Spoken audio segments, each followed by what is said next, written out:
Football প্রেমী ভক্তদের জন্য ব্রেকিং নিউজ। শক্তিশালী উরুগুয়ে কলম্বিয়াকে হারিয়ে ফিফার পয়েন্ট র্যাঙ্কিংয়ে এক ধাপ উন্নতি করেছে, ব্রাজিলকে ফেলে দিয়েছে পিছে।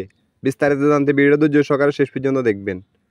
শক্তিশালী উরুগুয়ে কলম্বিয়ার বিপক্ষে মাঠে নেমেছিল। শুরুতেই দুই দল আক্রমণাত্মক ফুটবল খেলেছে, একে অপরকেই পাল্টা জবাব দিয়েছে।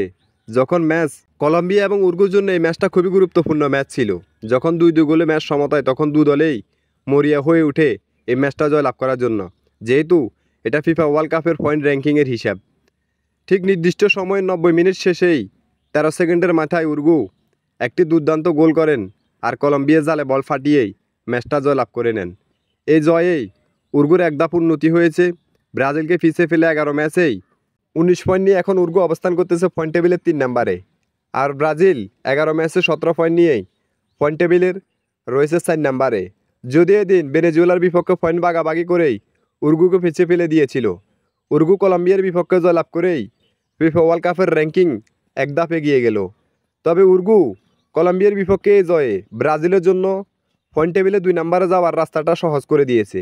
যদি ব্রাজিল আগামী 20 নভেম্বর শক্তিশালী উরুগুয়েকে যদি ব্রাজিল হারাতে পারে, তাহলে সরাসরি ব্রাজিল 12 ম্যাচ খেলে 20 পয়েন্ট নিয়ে পয়েন্ট টেবিলে 2 নম্বরে অবস্থান করবে।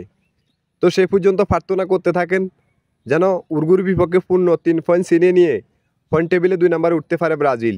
সে পর্যন্ত খেলাধুলার আপডেট নিউজ পেতে আমাদের চ্যানেলটি সাবস্ক্রাইব করে আমাদের পাশে থাকবেন।